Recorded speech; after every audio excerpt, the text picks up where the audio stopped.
જય શ્રી કૃષ્ણ બધાને. તો કેમ છો બધા? આશા કરું છું કે બધા મજામાં હશો. તો જો ફ્રેન્ડ્સ, આજે આપણે કારેલાનું શાક બનાવીશું. તો જો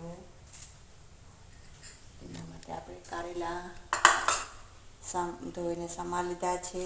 છે ડુંગળી, મીઠો લીમડો, તેલ મૂકી દીધું છે, રાખવા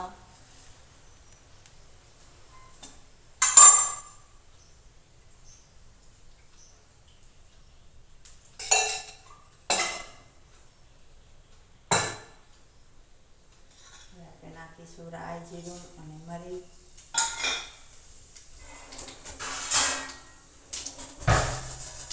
બાજુમાં લોટ પણ બાંધીને તૈયાર કરી દીધું છે.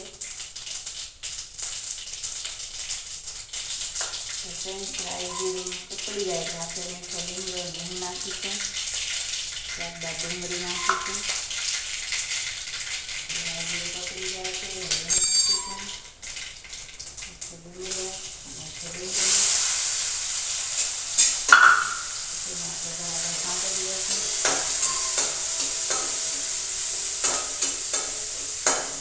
ડુંગળી થોડીક પકડાઈ જાય ત્યારબાદ આપણે કારેલા નાખશું.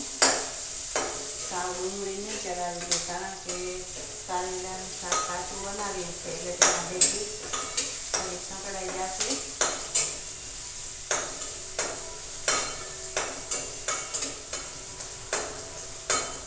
જો ફ્રેન્ડ્સ, હવે આપણે કારેલા પર નાખી દઈશું. જેથી કરીને કારેલા અને ડુંગળી છે એ બંને સંકળાઈ સાથે.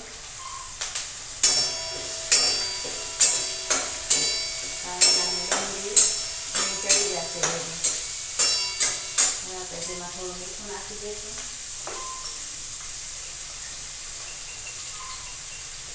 કારણ કે આપણે કારેલામાં મીઠું દહીં નથી રાખ્યું મેં, ડાયરેક્ટલી એનો વઘાર કર્યો છે એટલે આપણે થોડુંક મીઠાની જરૂર પડશે. તો મીઠું નાખીશું તો પ્રમાણે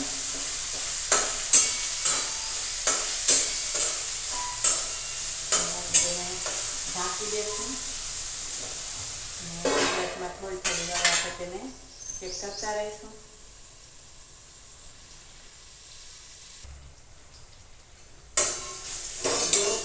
અહીંયા ડુંગળી અને કારેલા બંને સંકળાઈ ગયા છે.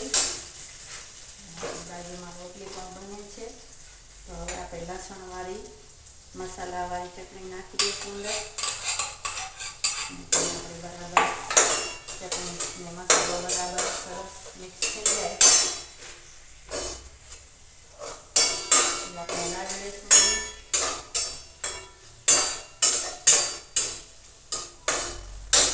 હવે થોડું કડવું ન લાગે શાક, એના માટે આપણે થોડું ખાંડ અથવા ગોળ નાખી શકાય. આપણે અહીંયા ખાંડ નાખી છે. તો તેને પણ બરાબર મિક્સ કરી લઈશું. જેથી કરી અને ખાંડ છે એ ઓગળી જાય.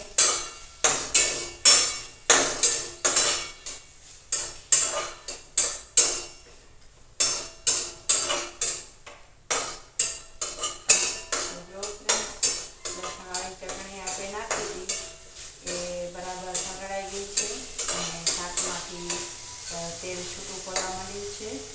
એવું તમને દેખાડું. શાકમાંથી તેલ છૂટું પડે છે. તો એનો અર્થ એ થયો કે આપણે શાક બનીને તૈયાર થઈ ગયું છે. ગેસને કરશું બંધ.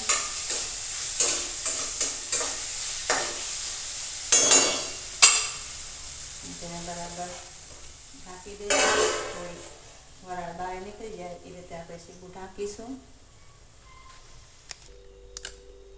તો જો ફ્રેન્ડ્સ, અહીંયા આપણી રોટલી બની ગઈ છે. ગરમા ગરમ રોટલી સાથે છે કારેલાનું શાક. તો ફ્રેન્ડ્સ, આશા કરું છું કે તમને મારો વિડીયો પસંદ આવ્યો હશે. તો પ્લીઝ મારી ચેનલમાં નવા હો તો લાઈક અને સબસ્ક્રાઈબ કરવાનું ભૂલતા નહીં. જય શ્રી કૃષ્ણ બધાને.